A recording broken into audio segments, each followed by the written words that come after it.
We've done a lot of preparation work for CI/CD. In this lesson, we pull it all together by creating the Jenkins pipeline. So here's a brief outline. First, I give a little introduction to Jenkins. Then, while I don't go through the installation of Jenkins in detail, I do give you a few installation hints based on things I've noticed. Then we look at the Jenkins pipeline. That's, of course, the core of this lesson. Then we install Jenkins webhooks in the Git server, and that's a key part of the automation. And then finally, I do some demos. Since I assume you won't know much about Jenkins, I'll give a brief introduction. And of course, you can find a lot on the web about Jenkins. And I should point out that even though Jenkins is still widely used, there are many alternatives now. Jenkins is still a safe choice if you're creating a new system, but it's something you might want to look around and see what else is available. So first of all, I like to look at things in simple ways, and to me, I've used Jenkins as simply a sophisticated script runner and data store, specialized for DevOps. There's nothing magical about what it does, but it does it well. Now, Jenkins is heavily based on plugins. In my view, that's good and bad. The good part is that third parties can easily add new features, and that's what they've done to make Jenkins so powerful. The bad part is that I think sometimes you have to do more poking around to figure out how to use plugins. The documentation is sometimes not consistent. But of course, for popular plugins, you can find a lot of discussion on the web. Now, Jenkins has different styles of projects, sometimes referred to as jobs. In my past work, I have used what is known as freestyle, and it worked fine. There is some support of pipeline concepts in freestyle projects, but you have to do a lot of it yourself. So as you would expect, a pipeline project supports pipeline concepts much more completely, and it's the more modern approach, and it's what we use in this course.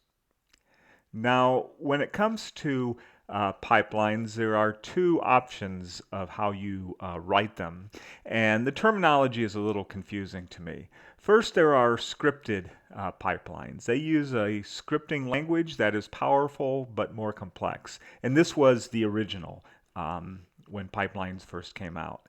And then later something was created called declarative pipelines, and that's what we use in this course. They're still a type of script, but they're simpler and they're more popular. And declarative pipelines can contain pieces of the more advanced script language if needed. So you sort of get the best of both worlds. Now, the pipeline script or text is stored in a file called Jenkins file. And that file can either be stored on the Jenkins server in the Jenkins application, or it can be stored with the product source code, for example, the Git repo, and that's what we do in this course. Storing Jenkins and other low-level CI/CD scripts with the source code can simplify development because now your CI/CD tools are under the same source control as your software. You can make coordinated changes rather easily, and the history is maintained together.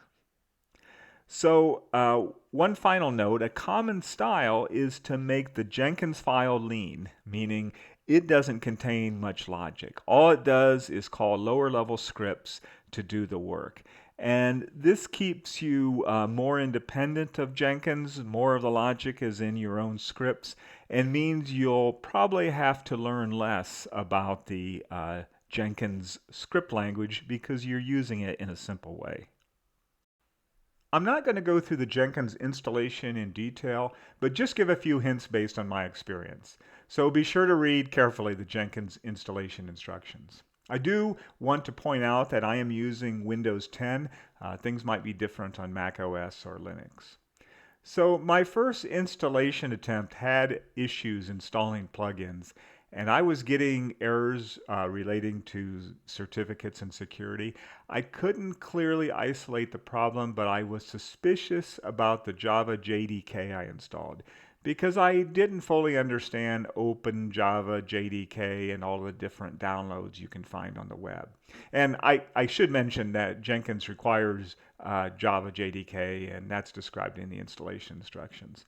So I started over, and I used the JDK that is listed here. You can just read this, and because that was known to work based on someone on the web, and I had success with that.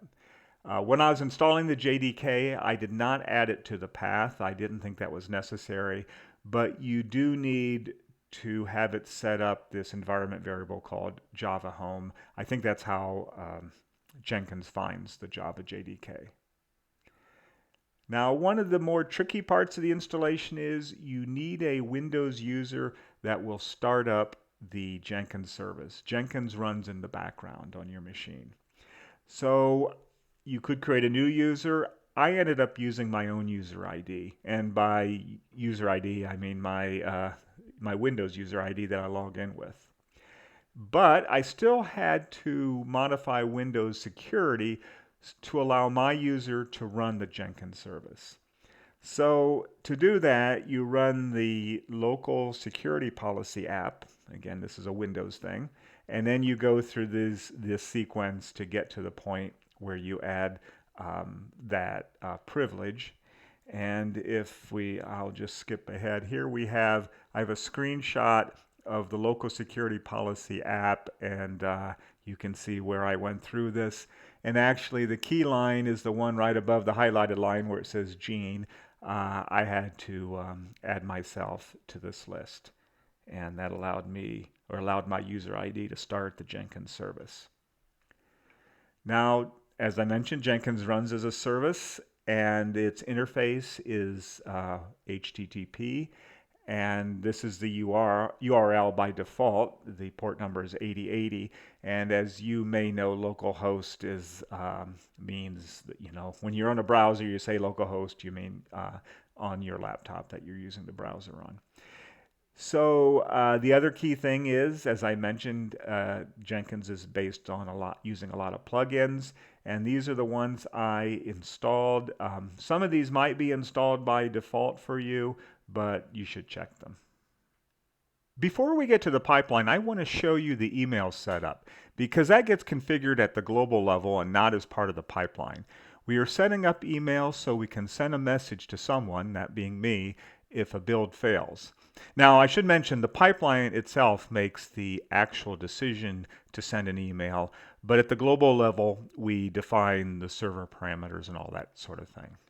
So here I am at the dashboard, and from the dashboard, I go to Manage Jenkins and then Configure System.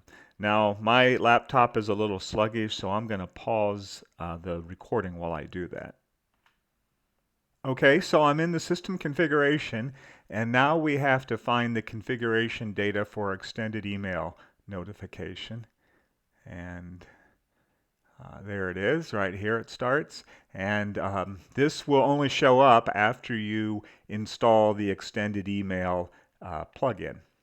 So the first thing we have is some information about the SMTP server for Gmail, and there it is. We also have to provide authentication information. So if we go into this advanced section, you'll notice the credentials here. Now, I'm using a username and a password, and this is not a very secure system these days. And in fact, to use a password in this way, you have to go into the Google account for the Gmail, and you go to manage your Google account, and then you go to security, and you turn on an option that says less secure app access. I got a notification. I think they're going to disallow this at some point in the future, because it's just not good from a security standpoint. And what we really should be doing is creating certificates, but I was too lazy to do that. So if we continue on, here are the default recipients, and the default recipient is me. This is that email account I created for this class. And then you also provide some information about the email subject line and the email body. And what you'll notice here, things like $project name, these are Jenkins supplied global variables. These are documented, and you can use these to provide useful information in the email. So now we're ready to start looking at the pipeline. And here I am at my Jenkins dashboard, and you can see that there's just one Jenkins job. It's called CI/CD class, and it's a pipeline. And if you want to create new jobs, for instance, new pipelines, you would use this new items icon here. So let's open up this pipeline. Now there's a lot of stuff on this page, and I'm not going to go through it. It's something you can explore on your own. Down here we see the build history, and each row in this table represents a build. The columns represent stages in the build. So for example, the build starts with checking out the code from source code management, doing a build, doing static code analysis, programming Flash for the debug image, then testing the debug image using hardware in the loop testing. It does the same for the release image, and then there are what are known as post-build actions. So the oldest build was successful, it's all green. The newest build failed due to the hardware in the loop test for the debug build. And it failed because I removed one of the GPIO jumpers. Now when you create a pipeline, you have to decide that when a stage fails, should you keep going or not? In the case of the test failing, we stop. So you'll see it didn't even try to test the release build. Now you'll notice this is green, but that's the post-build actions. And they execute even if the build fails. And in particular, because it did fail, the post action in this case was to send an email. So in the demo, we'll look at these build results a little bit more. So now let's look at the pipeline. There are really two parts of a pipeline. There's a bunch of configuration stuff we'll look at next, and then there is the Jenkins file script, which is the real work of the build. So let's first go to the configuration for this pipeline. Okay, I have it open. By the way, I pause recording in some cases when I'm opening something up. It's not really that slow, but I just don't like to have these awkward quiet times in my video. So this project or job is what's known as parameterized, which means there are input parameters. And in this case, the input parameters are the COM ports that should be used to connect to the boards. This is all for hardware in the loop testing. And the ST-Link serial number that should be used when programming the flash on the board. And so for each parameter we have a name, we have a default value which matches what I'm actually using, so I don't have to worry about setting these, and then a description. So we'll go past that. Next we have the build triggers. Now you can always build a project manually. On that previous page there was a build button. But in this section, we enable what's known as a webhook trigger. So later we're going to add a hook in our GitHub server repo so it notifies Jenkins when new software has been pushed, and Jenkins has to be prepared to receive that trigger and do the build. And a key parameter, remember this token, that will be put in that trigger coming out of Git, and that allows Jenkins to figure out which job or project we want to build. So next we get into the actual pipeline. Now there are two options with the pipeline script. Option one is we could have put it right into this form, but I chose option two, and I'm specifying that right here, that we're telling Jenkins that the pipeline script is actually contained in source code management. And then we tell it our source code management is Git. And given it's Git, we then have to tell it what the URL is of the repo. And then if it were, this is a file repo, so it's right on the laptop. If necessary, we would have put in credentials here. But since it's a file repo, it can just go out and get it. So there's some other options you can set, but the final option is, since we are getting the Jenkins script from Git, we have to give it the path of where that file is within the repo. So now we're ready to go look at the actual Jenkins pipeline script. So here I am in the Jenkins file, which is in the IDE workspace, and of course it's part of the Git repo. This is a declarative pipeline and not a scripted pipeline, meaning the syntax is a little simpler. And this style of pipeline is most popular. You can tell that it's declarative because the first keyword is pipeline. If it were scripted, the first keyword would be node. So frankly, this scripting language is okay. I've learned a lot about it. One thing that makes it difficult is because there are two kinds of scripting language for pipelines, it makes it a little bit confusing when you're looking for stuff on the web. But the good news is there is a lot of stuff out there on the web. So let's go through it. It's not really that long. There are different sections. So the environment section allows you to declare variables. I declare one called tooldir, which has all of the build tools in it. And I declare that in terms of workspace. And that's a Jenkins defined variable that is the top directory of the workspace. So before the pipeline runs, Jenkins will have already fetched the repo and the code. And if you'll remember, we gave it information about that in the pipeline configuration page. So the code is there. So now we're just ready to do the stages. The first stage is called build. A stage consists of executing steps. There are different kinds of steps. A bat step is a Windows batch file. And so this batch file, build.bat, we looked at this. This is the builds the code. And we pass it some arguments, including the folder of where it should do the build. And so this is doing the debug build. And right after we do the debug build, we do the release build. So now we have those done. If any of these bat scripts fail, because there's a build error, for example, the stage fails, and by default, the entire build fails.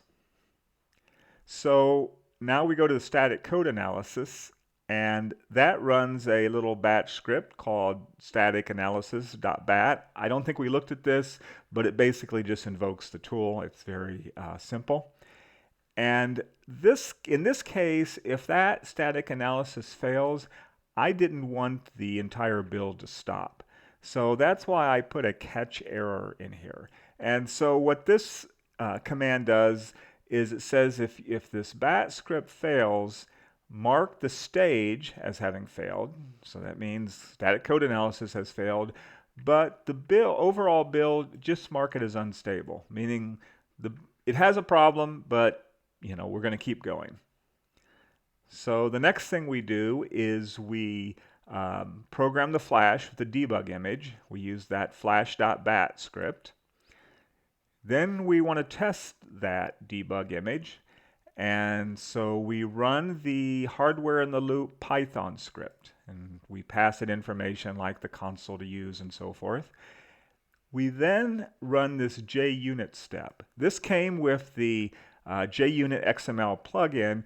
And what it does is it looks in this file, which is where the test script has put the test results, and it sucks that information and it makes it available for display. We'll look at it later. Now, neither of these steps will fail if tests have actually failed. And so I added another step. It's another Windows batch file called check test results. And I pass it the XML file, and all it does is it looks in that XML file, and if there are any failures, the batch script fails. And I do that so that if we have any test failures, we stop right here. We don't continue. So, but if that test does succeed, all the tests passed, then we repeat the same operations with the release image. We program it and we test it. So now that's all of the stages. So now there's this post-build portion of the script, and we have two cases, a success. If there's a success, there's another script you might want to look at called deliver.bat. All it does is it packages up the image files and a few other things, and it puts them in a defined location.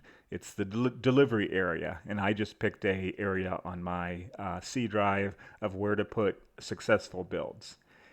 If the build was unsuccessful, then an email is sent out, and this is using that email plugin, and I think these fields are pretty self-explanatory.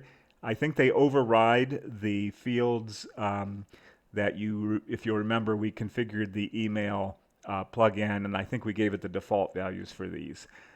This overrides those, but it's the same thing, and it's using Jenkins variables to put useful information in the email message.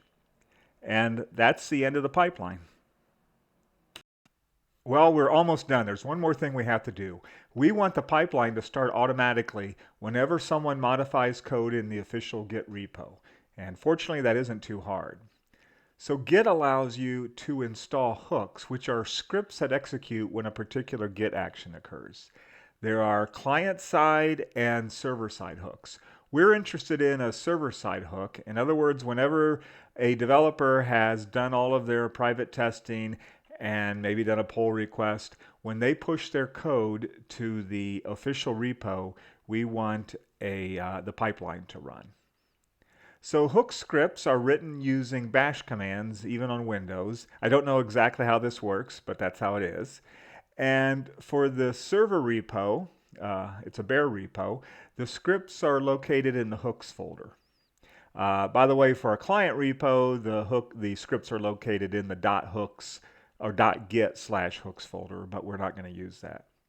Now, hook scripts have what I call magic names, which means to install a hook script, you just create a script with the correct name, and Git will just start calling it when that particular action occurs. And we'll see how this works in just a second. So I used a server-side post update hook script, which runs after new software is pushed into the repo. And this post update, that is the name of the file. That's the magic file name for that type of hook.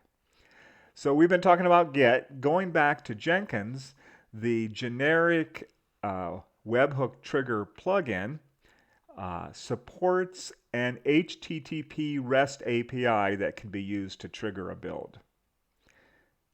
So here's what my hook script does. And by the way, my hook script is located at this location. This is our so-called server repo. It's a bare repo with this name. And then there's the hooks folder, and then that's the name of the file. And this is what's in the file. This is sort of a Linux thing. It's again, we're running on Windows. It's sort of funny, but that has to be in there. And then we run the curl command. If you don't know about curl, it's a very famous tool, and you might want to look into it. But basically, this does an HTTP transaction to our server. Here it is, localhost port 8080. By the way, this is my Jenkins name and password. Not a very secure way of doing this, but it doesn't matter. And then this is the URL. This is what what the plugin requires. And then here I've added token equals. And if you'll remember back in the Jenkins setup, we specified a token so that it can identify which project to run. So that's all there is to the script. It's pretty simple. So I want to now just show you where this is. Show you this file. So here I'm in a command shell, and I'm at the location. Here's where this repo is stored, and so we're in the hooks folder. Now you'll notice when any of these Git repos will have all these samples in them, and these are actually hook scripts because they have .sample at the end, so Git will ignore those.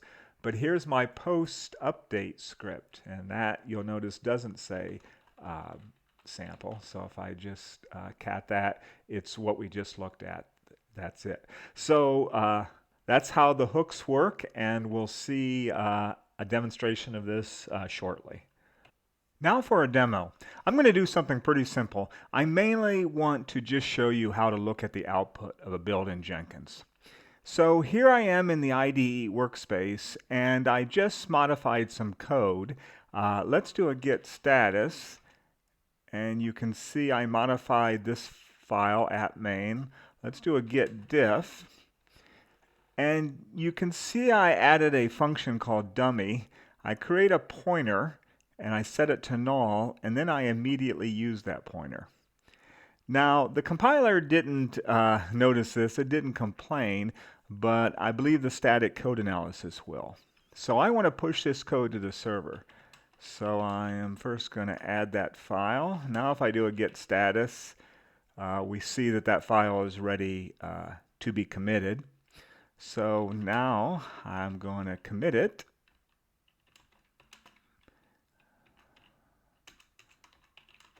I'm just going to say bad dummy function for the commit message.